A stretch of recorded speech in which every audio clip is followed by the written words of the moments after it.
senhores vão carregar sobre as pessoas para não usar máscara. Então o que é que vão fazer? São ordens que nós temos. Sim, quais são as ordens? Os senhores não vão carregar sobre as pessoas, está a perceber? Os senhores não vão carregar sobre as pessoas, porque senão os senhores é que vão ser detidos hoje. Os senhores não vão carregar sobre as pessoas, está a perceber? Está a perceber?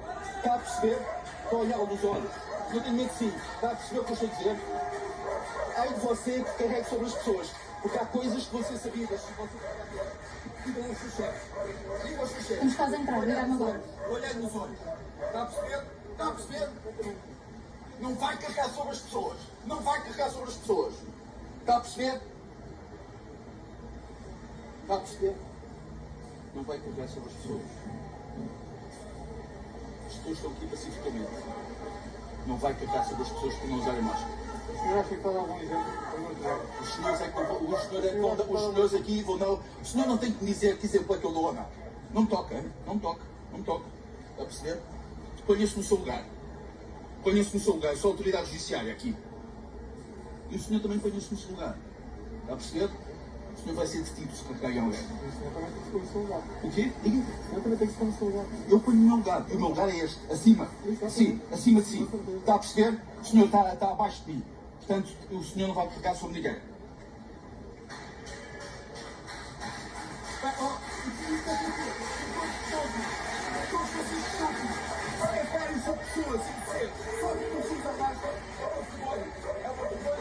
Eu tenho que olhar e voltar para casa e olhar nos olhos dos outros filhos e confrontá-los com o que fizeram hoje. Vai ser uma vergonha.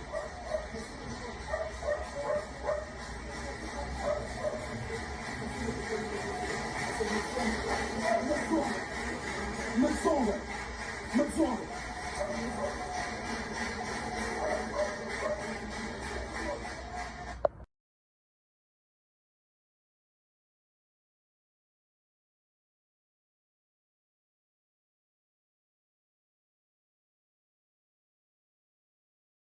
Welcome, Mr. Castro. I'm so happy that you are prepared to give an interview. My name is Frank Stadermann. I'm a retired lawyer, and I understood that you are a famous judge because the world's media, alternative world media, paid attention to a certain performance of you, because. And I've seen it myself, a short video, when you left, you are a judge, when you left the court building or when you entered it, I don't know what the case was, then there were some policemen and you got angry and you told them that they were a threat for democracy, and you said some things, you were very angry. Is that correct? Yeah, it's correct. Yeah, it was not the court building, it was the Superior Council of the Judiciary, where I was about to be heard in a hearing, in a public hearing, under the disciplinary process that is running against me. Yes, and you said that because you are worried about the situation in Portugal. Yes, yes. In that moment, I knew that there was people outside in my support.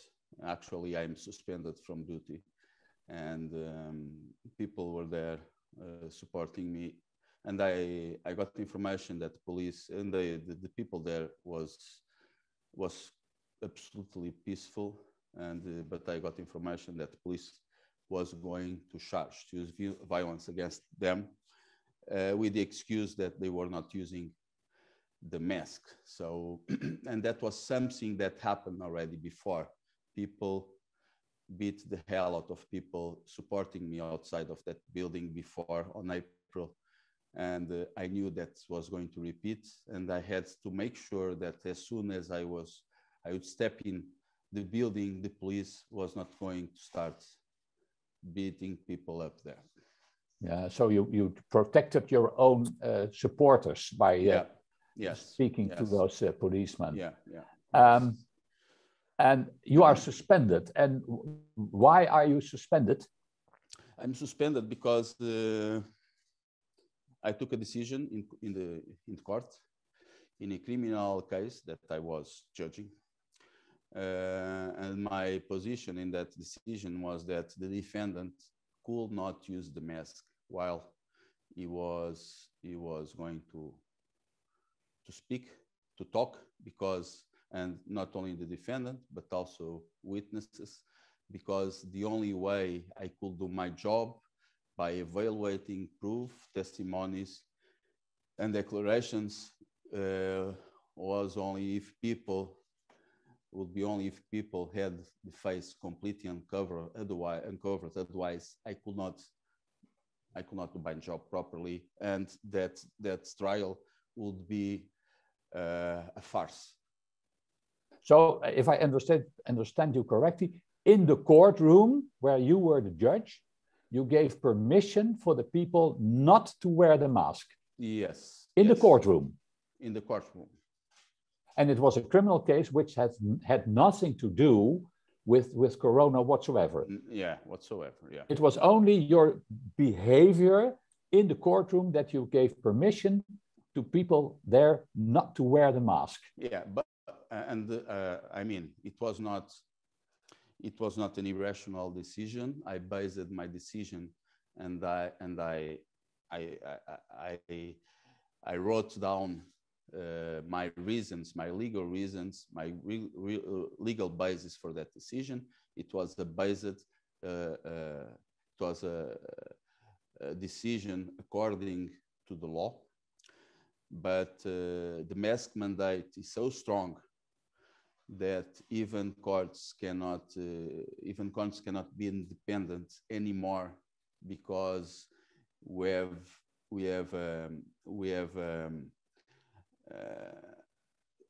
have instructions coming from above, from people that are running countries and that are working for foreign interests, that the mask is one of the pillars of the so-called pandemic, because if it would not be the mask, people outside would not remember that we have what they told, what the so-called deadly pandemic, because people go with their normal lives on, and well, no one is dying.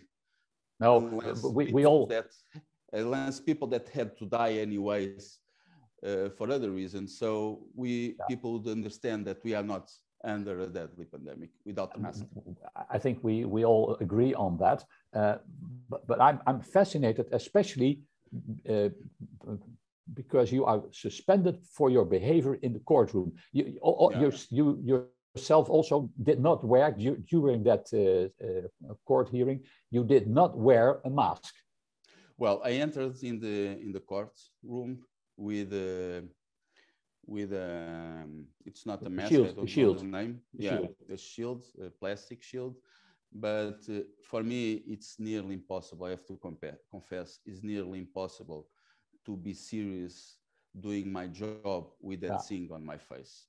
I feel stupid. I feel a clown. I feel a puppet on hands. Yeah, and also, and that's what people forget, that the European Convention on Human Rights gives the right to the suspect to see the face of the judge. He has to, the suspect is entitled to see the face of his judge. Yes, there is no other way around. And that's in your country, and that's in our country, and that's the whole European Union, and that's being forgotten. Yeah, that's being erased on purpose, because they don't want an independent justice; they want a dependent justice. And was this the first time that you allowed people not to wear a mask during your hearings?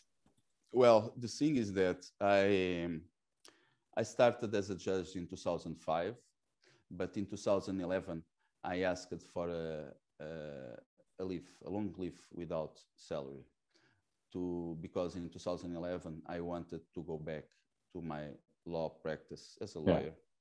And so I was practicing as a lawyer until 2020, when I asked to go back to my position as a judge.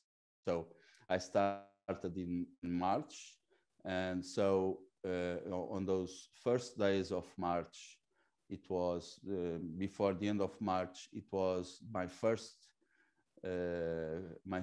trial in the courtroom. And then it was when I started to decide. It was the only way, because if immediately afterwards they suspended me for this was after your return.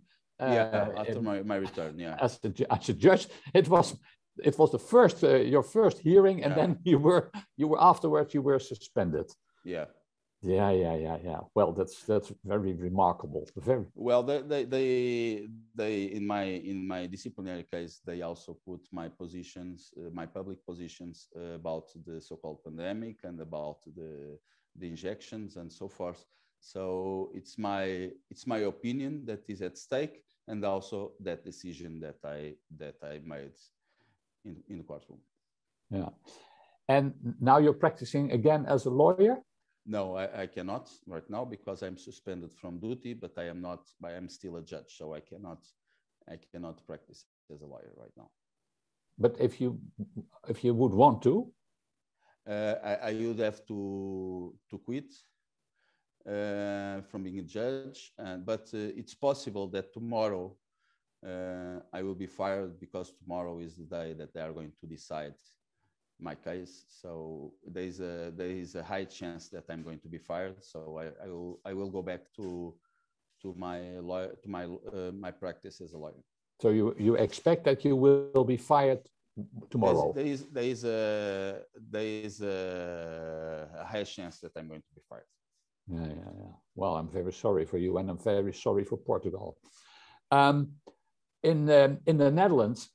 In the Netherlands, we see that the human rights are very suppressed at the moment. The right to demonstrate, the right for freedom of speech, the right to have integrity of your body by more or less forced vaccinations.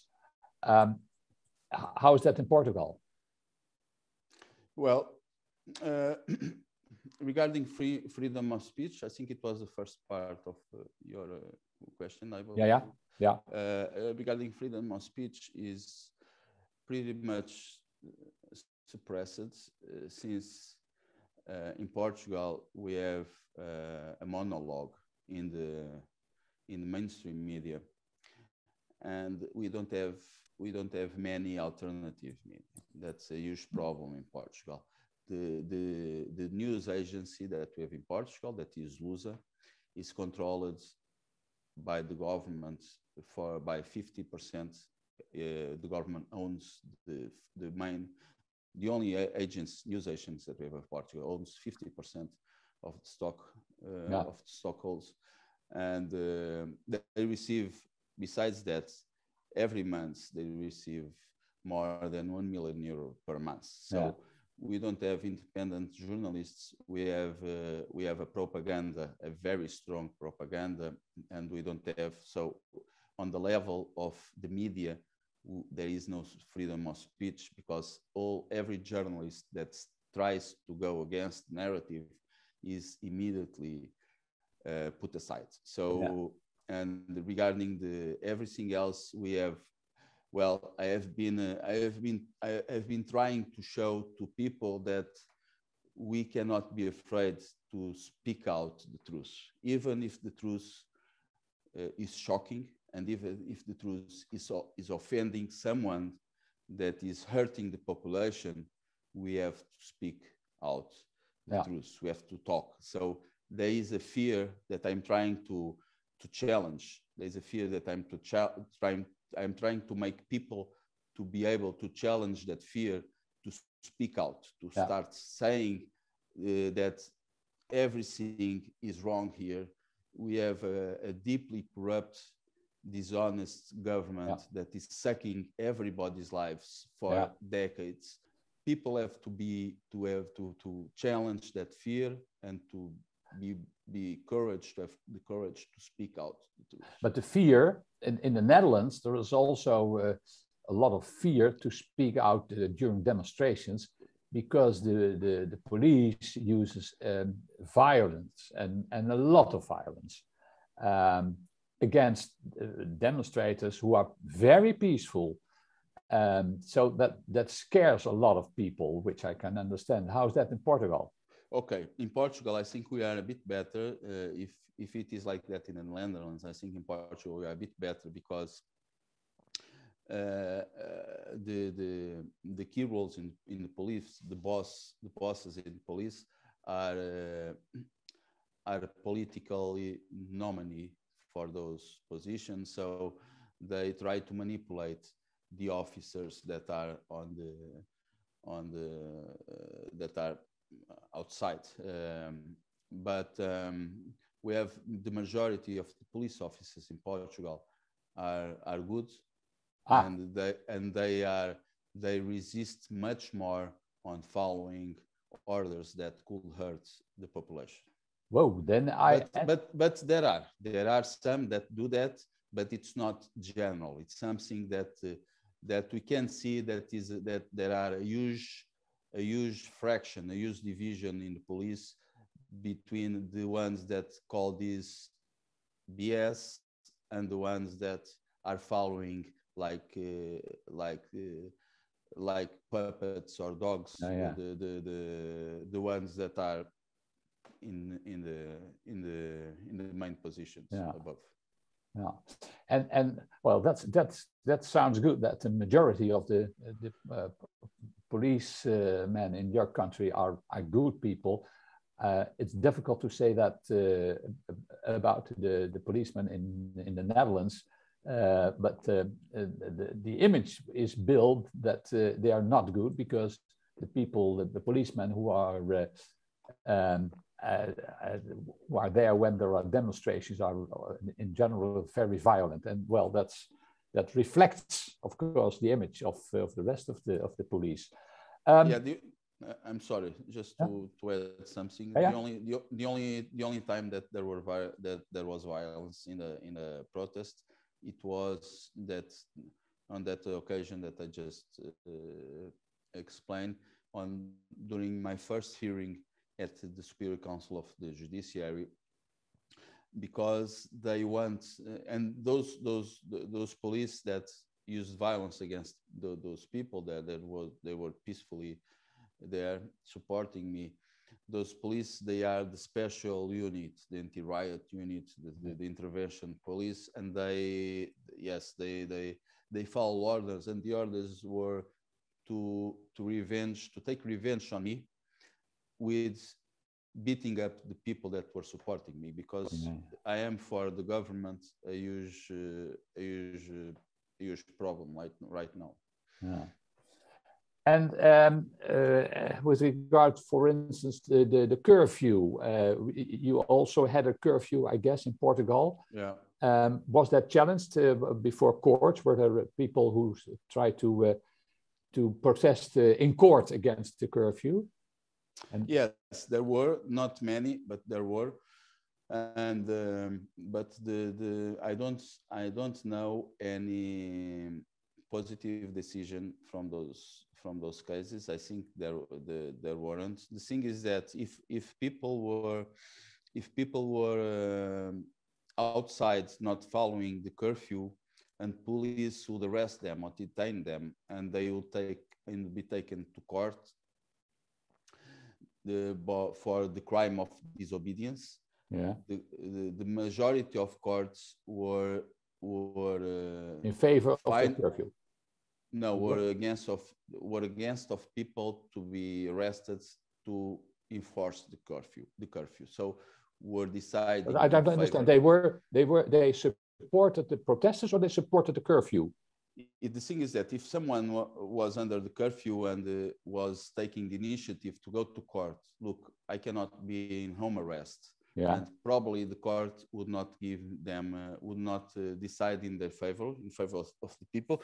But if the same people would go outside during the curfew and would be arrested and would be taken to court for the crime of disobedience, the same court would probably say that they were not guilty for the crime of disobedience. They could not be punished for that crime. So it was ambiguous. Ambiguous. Yeah, it was ambiguous. Yes. Yeah.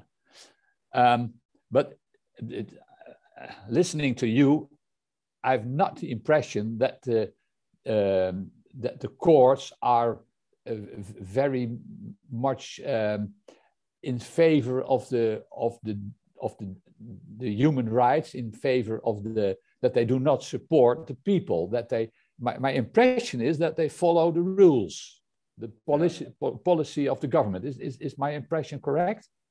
Yeah, in general is. In general is. I think this is the main thing is that judges are not special entities that are coming from the skies with all the knowledge and everything. So they are coming from, they are the sample of the society that we are living in. So they are also vulnerable to all the programming that is coming from TV, that is coming from the propaganda. So they are also vulnerable to that. So they are also buying the farce, the narrative. Some of them, and those that are buying that, they think that are doing the right thing to do. They really believe that. Yes. They really believe it. There are others that they understand that something very wrong is going on, but they are afraid of going against the government. And again, and maybe against their colleagues as well. Yes, probably, because the environment, you know, people want to be comfortable, and they want to have a daily comfortable life that is not, and people work like that. We are in Europe, we are very soft. We are, most of us got weaker, got to be weak people by all the last 20 or 30 years of comfort that we have. So people have some difficulty even to have some dissenting opinion. Because and, the herd, we all want to be part of the herd, and we don't want to be expelled. And for the same goes for judges, I guess. Exactly. I think it's not different. And there are others, though, that are against the narrative and are deciding against the narrative. And some of them, they were also threatened with disciplinary processes. But anyways, they are a minority right now, I think. But other judges who decided against the narrative, against the policy of the government, were also warned and were a victim of disciplinary measures. Yeah, they didn't get any disciplinary measures, but they were threatened of it. And one of the cases is the very well-known case of 11. November 11th, 2020, that talked about the PCR tests and the mandatory confinement. That was a famous decision which went viral and which gave hope to a lot of people. Yeah, it was not followed in general. Some other decisions afterwards were on the same way. But no one dared to talk again about the PCR tests in Portugal. But the judges who gave this decision last year about the PCR test were also they were threatened with disciplinary process measures.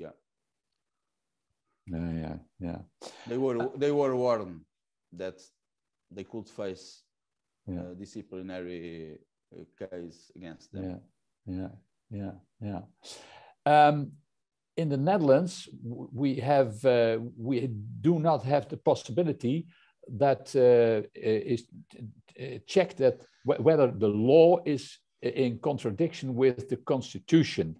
if our parliament makes a law, it can be against the constitution, and there is no possibility to check whether, for a court, to check whether this is a violation which should be suspended. And we have no special constitutional court. How is that in Portugal? In Portugal, every judge in every court can challenge the constitutionality of laws. And they can decide that I am not going to apply this or that article of the law because this or that article of the law goes against that or that article of the Constitution. Every judge in every court can do this. It's not, the thing is not it's not the final decision. It's the final decision will always be the constitutional court. So when a judge doesn't apply an article of the law or a norm of the law because with a base that is against the Constitution, the prosecutor is forced. It's mandatory for him to appeal to the constitutional law, for the constitutional law to decide to have a final decision on that question. So, Mr. Castro, well, if I understand you correctly, then in Portugal you're in a formal way better off, because in the courtroom you can invoke the constitution in Portugal and we cannot in the Netherlands, but it's of course for what it's worth. I have a last question, and that is with regard to the digital certificate. How is it the situation with the digital certificate? We have in the Netherlands a digital certificate at the moment. We're not allowed to enter restaurants and gyms and so on without a certificate. How is the situation in Portugal with regard to that? Yes, the certificate is in place, is being enforced, but it was withdrawn from restaurants. We don't need the certificate to enter in restaurants anymore during weekends. It was during weekends before. To enter in gyms, to go to the gym, I actually am not sure right now, but actually I forgot to tell before something that is very important regarding the certificate, that the nightlife open in Portugal for people with the certificate. So it's a way that they found out to push young people to get injected, because they can only get in clubs and bars at night in Lisbon and anywhere in Portugal with a digital certificate, and perhaps or with a negative PCR test. So it is something that is being enforced, not anymore in restaurants, but in bars and clubs at night, as a way to push young people to get injected, because I think that's a very big concern that they have, that everybody, all young people are injected, and they are already pushing with injection for kids from I believe 5 to 12 years old. So they are trying to achieve all their goals in regards of injecting all young people in Portugal and kids. Yeah, well, it's the same in the Netherlands. But so you have a digital certificate less broad than in the Netherlands.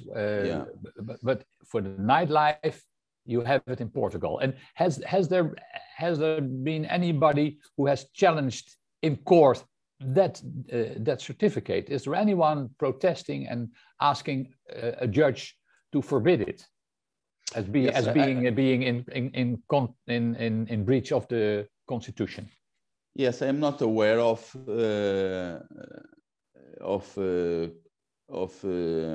cases, of court cases opposing or going against certificate. I am not aware of. I don't know if they are, because I'm not a lawyer. I cannot represent anyone. So perhaps there is some lawyers doing that, but I am not aware of. What I know is that I started a criminal complaint. I delivered a criminal complaint. I started a criminal lawsuit against the government and against the president and against everybody involved in the injection program for crimes against humanity. So that's what I know, because it's something that I took the initiative to do, to try that those people one day, because it will be a very long process, yeah, but to try at least that those people one day will be punished for the crimes that they are committing right now. Yes, well, let's hope for an outcome which will do justice. Mr. Castro, I would like to thank you very much for your all the information for this beautiful interview. We learned a lot about the situation in Portugal. I hope that you will continue your courageous work, and that at the end of the day that we will have a world that we all want to have. And I wish you good luck, and I hope that the outcome of the case against you will be also positive, although you will be a little bit pessimistic, I guess. Thank you so much for the invitation. It was really nice to talk to you. In the end of the day, I want to be able to sleep at night, and I want to be able to look at my kids and to tell them that at least I tried, I did my best exactly to do something, and if necessary, I can die trying, I can die fighting. I am prepared for whatever it comes. What did you do during the war? Yeah, I was not sitting in the couch for sure. Exactly. Mr. Castro, thank you very, very much. Thank you so much.